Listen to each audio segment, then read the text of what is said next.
Assalamualaikum warahmatullahi wabarakatuh. Saya Arif Arman Agung dari Prodi Ilmu Komputer. Di sini saya akan mengenalkan sebuah tools-tools dalam pemrosesan big data, yang mana diantaranya ada Hadoop, ada Kepler.jl, ada Deck.jl, terus ada OpenRefine, dan ada yang lainnya juga. Nah, di sini yang pertama kita untuk nomor satu ada Hadoop. Nah, jadi Hadoop ini adalah sebuah websitenya ya, website Hadoop. Nah, Hadoop adalah kerangka kerja sumber terbuka yang memungkinkan terdistribusi kumpulan data besar. Nah, ini juga salah satu software untuk mengolah data ini, dan di mana data yang diolah di sini adalah data besar ya. Yang datanya itu kompleks. Nah, Hadoop ini dirancang untuk menangani data besar, yaitu data yang terlalu besar dan kompleks untuk diproses oleh alat pemrosesan data tradisional. Nah, di sini terdiri dari dua komponen Hadoop sini, ada HDFS dan satu lagi ada MapReduce. Nah, untuk Hadoop sendiri kelebihannya yaitu eh, membuat platform ini digunakan oleh banyak perusahaan ya, karena Hadoop merupakan solusi yang dapat menjawab tantangan big data. Terdapat tiga tantangan utama big data yang dapat diatasi oleh keberadaan Hadoop. Nah, pertama ada volume, yaitu kebutuhan untuk menyimpan dan mengelola data dalam jumlah yang sangat besar dan terus bertambah. Nah, dari waktu ke waktu. Selanjutnya ada velocity. Nah, di mana velocity ini adalah kebutuhan untuk bisa mengakses data dalam jumlah besar dengan cepat. Dan yang terakhir ada variety. Nah, itu tantangan terhadap eh, data yang bervariasi saat ini, sehingga teknologi relational database management atau sistem disebut atau RDBMS sudah tidak mungkin menanganinya lagi. Nah, maka dari itu Hadoop lah untuk solusinya.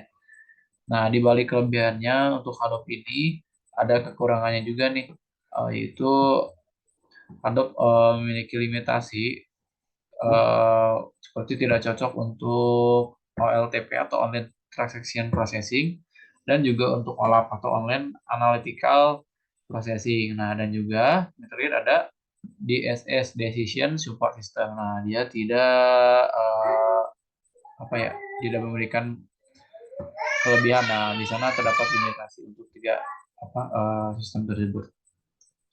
Lalu kita pindah ke apa, database yang kedua, pengurus database yang kedua. Di sini ada OpenRefine.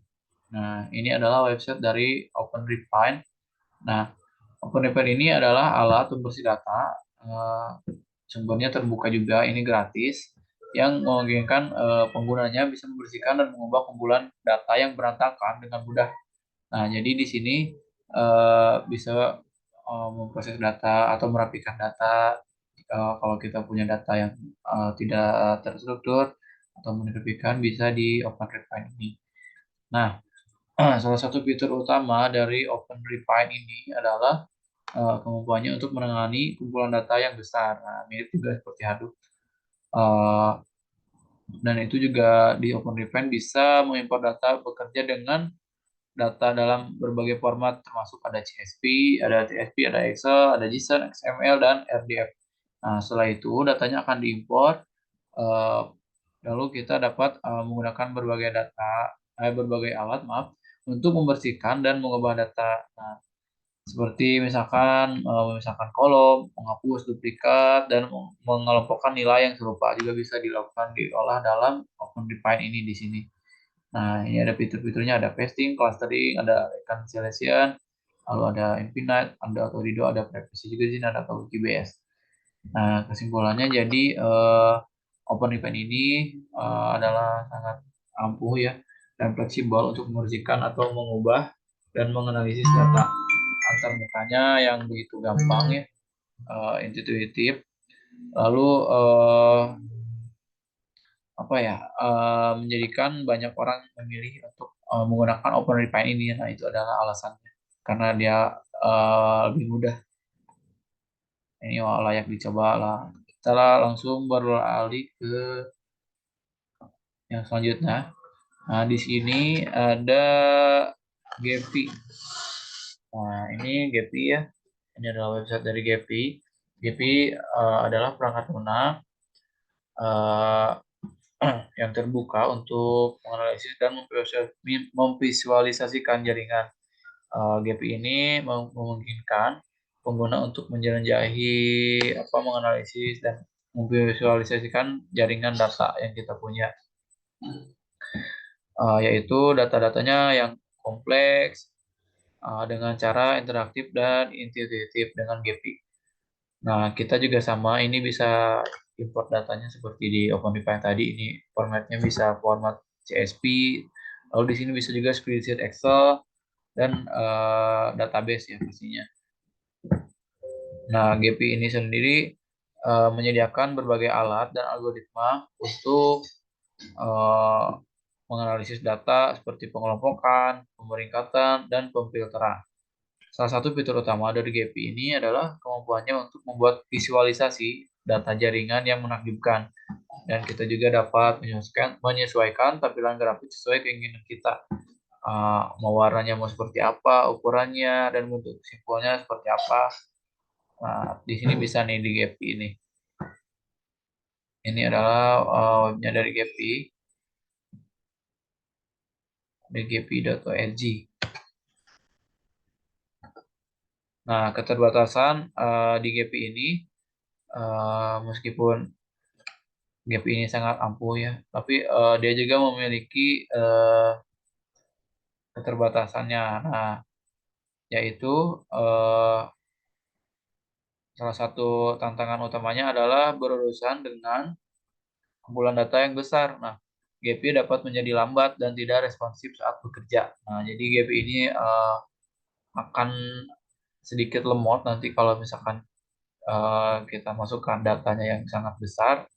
Mungkin Gephi tidak memadai untuk data besar. Jadi langkah baiknya untuk data yang lebih besar bisa dicoba di OpenRefine.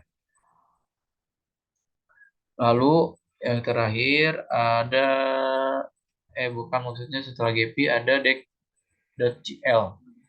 Oh, ini masih loading. Deck.gl. Nah, ini adalah web dari deck.gl. Nah, deck.gl ini adalah sebuah framework visualisasi data. Ini bersifatnya open source yang menggunakan WebGL untuk menghasilkan rendering 2D dan juga 3D beresolusi tinggi. Nah, di sini bisa banget nih nanti bisa bikin eh, data bentuknya mau seperti apa, mau ada garis, ada juga yang bervolume, ada juga yang titik-titik seperti ini. Nah, bisa dibuat di DeckGL. Ini lebih enaknya daripada software yang sebelum-sebelumnya. Nah, Deck.gl juga bisa menangani ratusan ribu data, ratusan ribu titik data, dan juga jutaan. Nanti bisa dioptimalkan di dalam DeckGL ini. Mengapa kita harus menggunakan DeckGL?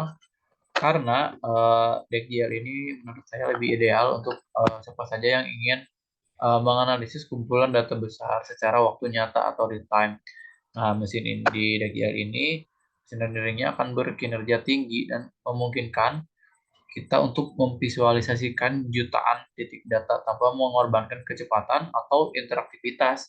Nah, jadi dibandingkan dengan Gephi, DeckGL lebih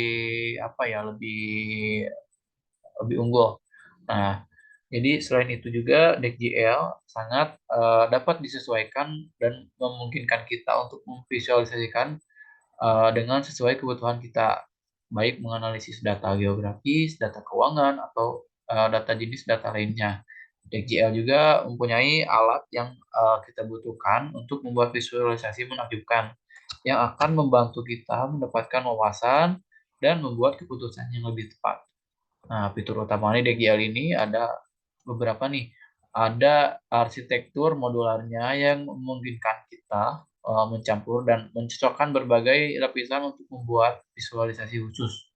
Nah, ini juga mencakup berbagai lapisan prabangun untuk jenis visualisasi umum seperti sebar, ada peta, panas, dan ataupun korporat. Nah, DeckJA juga menyertakan dukungan untuk fitur lanjutan seperti animasi, interaksi, dan pemfilteran data. Di sini memudahkan kita untuk membuat visualisasi yang dinamis dan juga interaktif ini menarik nih. Nah, yang memungkinkan kita menjelajahi data dengan cara baru dan juga menarik. Nah, jadi tidak pusing, nah tampilannya lebih kekinian lah, lebih update dibandingkan web atau software pengolah data yang sebelum-sebelumnya. Oke, itu dari DeckGL. Nah, jadi selanjutnya kita beralih ke software yaitu ada Kepler.gl. Satu lagi. Nah, ini yang terakhir, Kepler.gl. Ini mirip juga seperti Deck.gl, di mana Kepler ini sebuah aplikasi web yang diperuntukkan untuk menampilkan data spesial yang besar. Jadi, ketika kita ingin menampilkan peta di dalam web dengan ukuran data yang cukup besar, Kepler.gl mungkin ini adalah jawaban yang lebih tepat ya. Salah satu fitur utama dari Kepler.gl yaitu kemampuannya menangani data dalam jumlah besar dengan bantuan algoritma yang canggih di dalamnya. Aplikasi ini dapat memproses dan menampilkan jutaan titik data secara waktu nyata atau real time yang menjadikannya alat yang ideal untuk ilmuwan data, peneliti data, dan juga analisis. Nah, di sini sedikit mirip dengan yang sebelumnya dengan Deck.gl karena visualisasinya lebih terbangun, lebih bagus dibandingkan data-data yang lain juga. Nah, fitur-fitur yang ada di Kepler.gl ini yaitu maaf di Kepler.gl ini yaitu ada menyertakan jumlah fitur canggih menjadikannya alat yang berharga untuk analisis data dan visualisasi data. Misalnya aplikasi ini mendukung data deret waktu yang memungkinkan kita bisa melacak perubahan dari waktu ke waktu. Nah, fitur lanjutannya juga ada untuk melakukan penggabungan spasial, nah, memfilter data berdasarkan kriteria tertentu dan membuat legenda tooltip khusus. Nah, ini adalah eh, servis-servisnya. Ini kita bisa coba-coba misalkan mau mulai apa ada arahannya juga dari Kepler.gl ini. Intinya Kepler.gl ini memudahkan kita untuk berkolaborasi dan berbagi karya kita atau dengan orang lain. Peta yang dibuat di sini eh, dapat disimpan juga dan dibagikan sebagai tautan URL. Nah, jadi sesudah kita membuat, nah kita bisa membagikannya juga dengan cara menyalin URL-nya nantinya. Nah, dari demonstrasi software pengolah big data yang tadi saya jelaskan, menurut saya yang lebih enak dan kompatibel yaitu Deck.gl dan juga Kepler.gl ini. Kenapa? Karena dari tampilannya juga sudah lebih enak, lebih apa ya, lebih interaktif juga dan tidak pusing. Mungkin cukup sekian dari saya. Kurang lebihnya mohon dimaaf kesalahan yang terjadi di dalam informasi yang saya berikan. Mohon dimaafkan. Kurang lebihnya mohon dimaafkan. Wassalamualaikum warahmatullahi wabarakatuh. Terima kasih.